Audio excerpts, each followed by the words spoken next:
Okay, so I've got my my Revit model of this Tamar Valley Resort set up with the images inserted, and I've started to draw the different spaces, but I've done that in separate project files. And I've done it deliberately like that because I want to show you how to combine different project files.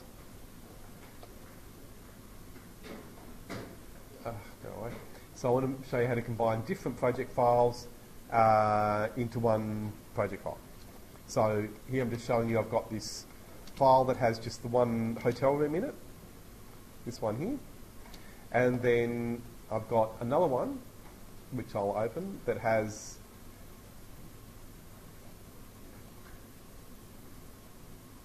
some of the other parts of that level drawn. So I've drawn in, you know, the corridor and the other parts leading from that room down to this foyer area. Largely just so I can locate that space, and that's what I want to do next, that foyer. And then I've got a third file that has the ground floor all set up. What I'm just going to do quickly is duplicate this ground floor plan and call it ground floor image, and then go back to the original ground floor plan and delete my image so that you can see the walls that I've done there. So I haven't done many walls from that ground floor area, but I've done enough for me to locate the other parts that I've done on the first floor and line them up with this level. So let's go back and look at that. So the first floor plan, again, set up in a similar way, so I'm just going to quickly do the same thing here. So I've duplicated the ground floor. Going back to the original, now you can see there. So again, not many walls there, but enough for me to line this up now properly with the other files that I've done. And then the, sorry, I'll just save that one. And then the one with just the room in it. Okay, so I'm going to go back to the ground floor plan there, or sorry, the first floor plan this is. And here, because that room's off to one side, I'm just going to draw in something so that I can locate this. Alright, so in Revit, you have what are called model lines, which is one of those tools that you've probably come across because it's on the architecture tab. But you might have noticed that I haven't shown you that tool at all. Now, just let me know, have I shown you detail lines? I'm sure I would have at some point if you'd had me in one of the earlier classes. But maybe you might not remember, it was probably a while ago. But if you've been drawing lines, and if it's something I've shown you, it would have been with detail lines, and they're on the annotate tab. And they're essentially 2D lines. Whereas model lines on the architecture tab are 3D lines.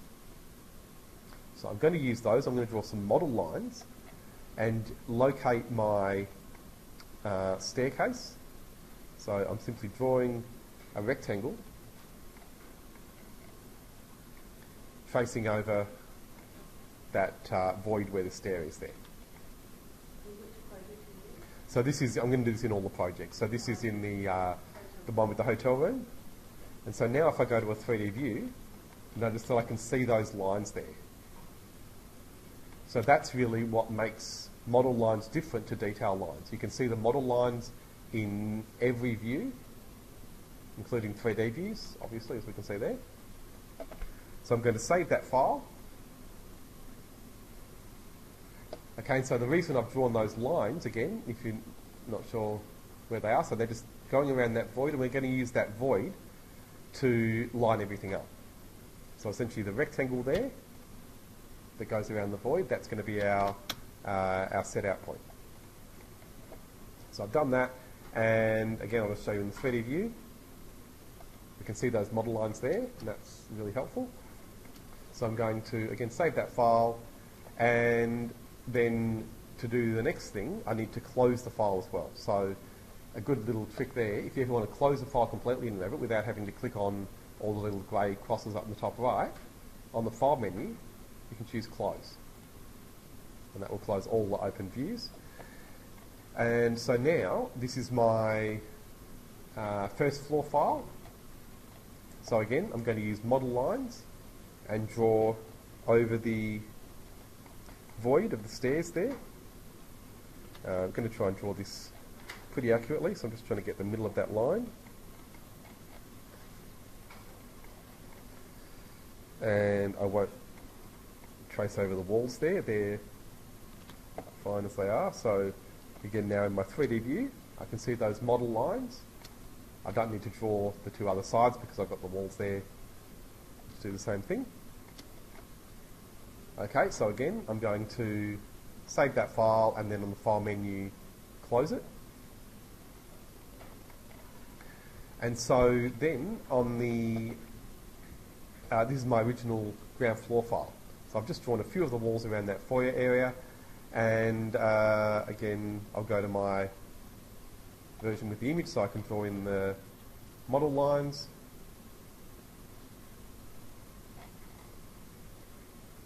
Just to give us some sort of reference that again we can use to hopefully line all of these projects up.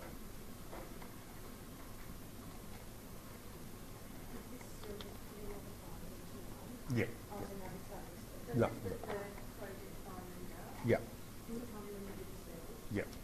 That'll be in a minute, in a couple of minutes.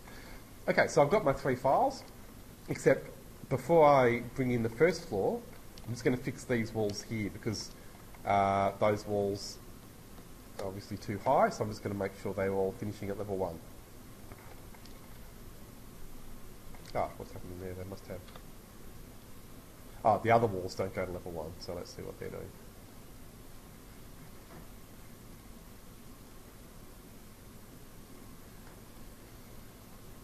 Okay, so I'll just make them all the same height. Yeah. So I'm not really concerned about the actual height values there. So they're on, you can see there 4,000 is the height of level 1, which is probably too high, but that's okay. With Revit, it's not such a problem. If you need to change your level heights, you can do that anytime. So before I import the other files though, I'm going to make a new level that's above level 1. So the basic rule of thumb with Revit when you're dealing with multi-storey buildings is to have a level as a minimum for each floor level and then one extra level for the ceiling or the roof above your highest floor. That's the basic rule of thumb.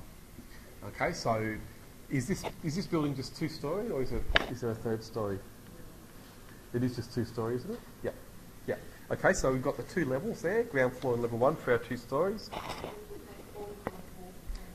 Oh yeah, sorry, I'll come back to that. Yeah, but yes, I'll just put in this height. So, okay, so again, I've got my story above level 1 that I need. So we're going to call this level 1 ceiling.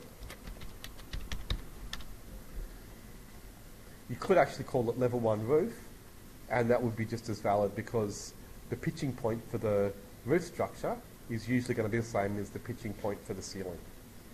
So those heights actually will often be the same.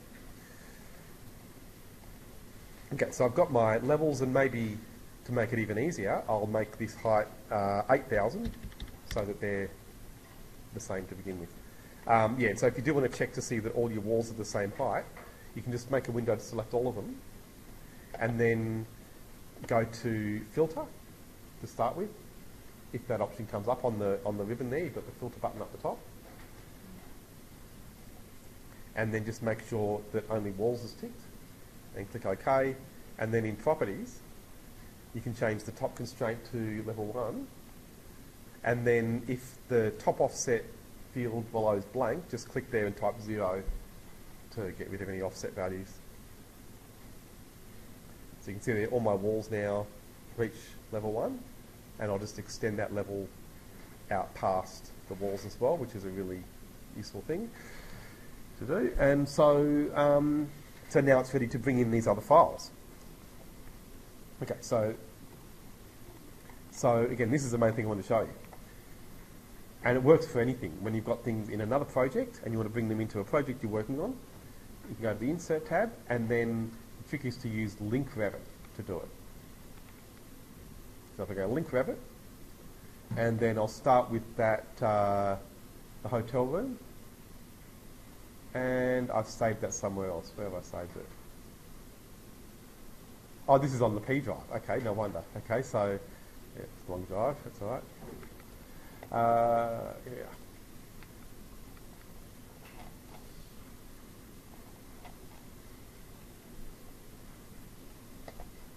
Okay, so there's my hotel room, and I've just selected it, and what's happened there? Did I? Yeah, so it has linked it. Right, so it's linked it into this file, and it's just come in where it was in the old file. Right, so you can see though, it's brought in the model lines, and if I drag those, you can see I can easily line those up with the model lines that I've drawn in this file. And maybe in plan view it'll be even easier. So there again, my two rectangles, and I can just click move and snap those exactly together. Don't worry if there are minor discrepancies, that's just something you can manage, but otherwise you can see it does line up, but it's not on the right level. Now, there was something that, yeah. Oh yeah, just you can use it. You can definitely use that to click a point to place your file, but you don't need to here because you're going to have to move it anyway. So it doesn't really matter what option you choose there. It's fine. So I'm going to do this again anyway in a minute with the other file, but I'm going to go to the section view so that you can see the heights there. Right, so there I can lift this up, and what I want really is the ground floor from this file to line up with level 1 from the file that I'm currently in. Okay, so they're now at the correct height, and then I'm going to select the linked file and click Bind Link.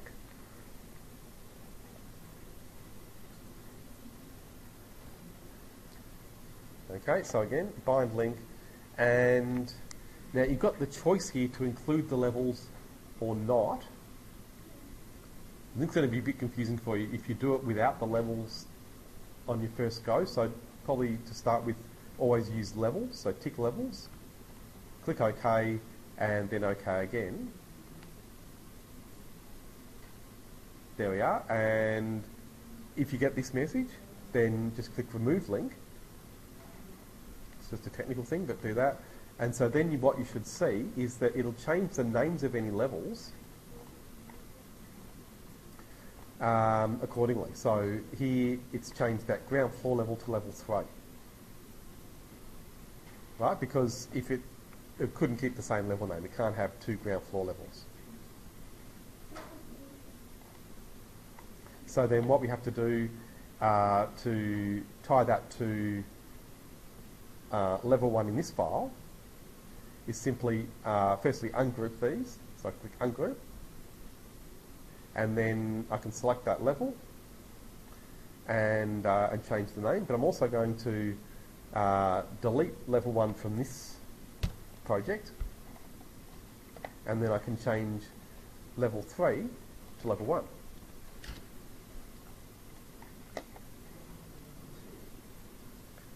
So, level 2. Oh, well, that'll be the ceiling. So this level now becomes our level 1 ceiling. And it's telling me I can't use that name because it's already in use. So in other words, it's there already, I just can't see it. But there's the level, so I can delete that level 2. And then again, rename this one maybe and call it level 1 ceiling. So when you're combining project files, that's often the main issue. You need to think about how the levels are going to be managed. So you might be thinking, well, those levels from the previous file, or the walls from this current file, were tied to level 1. So what's happened to the top of those walls? Right, if you look at the properties, you'll see it sets it back to unconnected. So all you have to do is find all the walls on that level And again, this is good practice using the filter. When you select all the walls on the ground floor plan, you can go to filter and then tick walls, and then it's really easy just to change that top constraint back to level 1.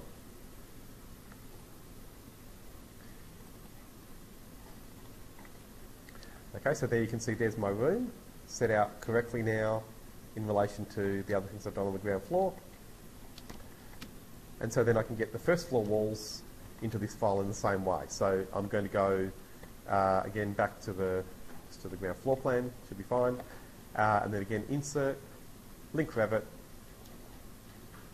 and find the level 1 walls, which I've actually saved onto the P drive, but that's fine.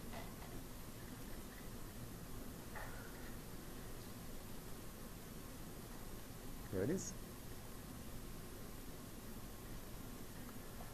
Okay, so again, it's just overlaid them in the ground floor level. So I need to go to an elevation and then move them using the move tool in line with level 1. So again, I've got ground floor, level 1 that have come from my new file, and this is where it's again a little bit technical, but I'm sure you can manage it. So again, with that linked file selected, I can go to bind link, and I'll just tick. Now so here actually I'm going to leave levels turned off. Don't want to make it too confusing, but here it is definitely much easier just to have that turned off. Click OK. And then again, remove link. And so that way, it's not going to make any new levels for me. I don't want any new ones this time. I just want to have the levels that I've already got. But it's got the walls there. You can see they've come in on that level as well. And if I go to my 3D view, you'll see how it's all starting to line up. So there I've lined up those 2 stories. And again, those things are all grouped together that have come from my new linked file. So it's a good chance to maybe just look at the grouping options as well. When you come across groups in Revit, you've got these 2 options to either edit group or ungroup. So this time I'll go to edit group and select all of the walls. Again, using that filter, I'll just turn off the lines, and so I've just got the walls there. And then again, I can still change the constraints, and it's been pretty clever this time. It's set the base constraint to level 1 and the top constraint to level 1 ceiling. So it's already done the hard work for me. I just need to check that, but that's all correct. So I can finish that, and then now I'm finished with that group, so I'll ungroup it. And there we are. So you can see that's all lining up. So there's my, you can see the corridor connecting all the way to that hotel room, and then this all connects to the foyer. So then the only other issue is that there are no views for level 1. And this is what really can put people off when they're just getting used to managing things like levels. And this is really the whole purpose of Revit even existing in the first place, is to manage larger projects where you're dealing with many stories quite often. You need to understand the difference between a level and a view. So I'm just, while I'm talking, fixing these other walls up, making sure there's no offset there. There we are. Okay, so obviously I've got in the project browser ground floor and site, but then we know if we look at the elevations, I've got 2 extra levels. So how do you know which level? Well, there's a couple of ways. We can see in the project browser there's no floor plan for those levels. But can you see any other way that it tells you there are no plans to go with those levels? What about the colours of the arrows? You might have noticed this before when you see black arrows or blue arrows, and it means something. It's right there. Yeah, that's right. There are no referring views. In other words, the black arrows tell you that there are no plans associated with that level, whereas the blue ones do have a plan. And once you understand this, it makes it clear that levels and views are different things. So you can easily have a level that doesn't have a plan associated with it. You can't have a plan without a level associated with it because levels are your base host object. And this is where some of the technical things in Revit will help you. So until you understand that levels are your base host object, it can make it very difficult to manage a lot of the things in Revit, because you won't realise that by deleting levels, in many cases it's going to delete objects. But not always. It depends, again, what is hosting your objects.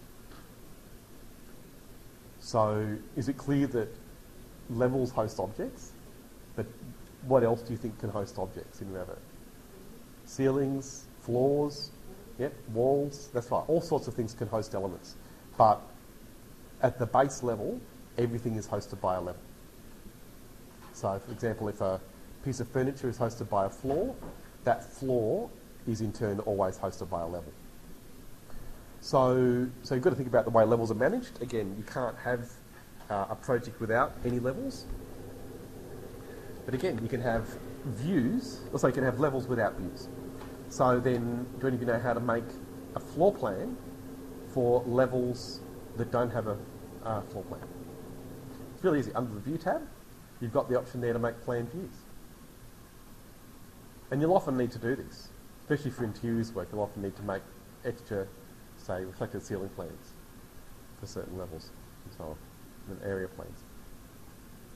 So again, under Plan Views on the View tab, you simply go to Floor Plan and choose the levels that you need a floor plan for, or that you want a floor plan to be created. So, do you think we need one for both of these levels? What would be the point of a level 1 ceiling floor plan? Could be, but you could use a ceiling plan for that. So you probably don't need a plan for every level. So levels like this ceiling level are really just there to host things and to tie things to, but you don't need a floor plan for that. So I just need a floor plan for level 1, and there we are. So that's it. And now I've got level 1 in my floor plans, ground floor. I don't have a level 1 ceiling plan though, so I'll go back to plan views and then reflected ceiling plans, and then also choose level 1 to make a ceiling plan for that level. So that's it. And when you go and work in an office where they're using Revit, this is actually the basic stuff they expect you to know. If you can't manage levels and work with different project files, you'll struggle in any, even in a small office, but anything that's beyond, a few people, this is pretty basic stuff. But again, you only come across it when you start to work in a collaborative way or work on slightly larger projects. So then if we go and look at that foyer, we can definitely have a look at the setup for the stairs. So I'll do that separately, but maybe I'll put that into another video. So I'll finish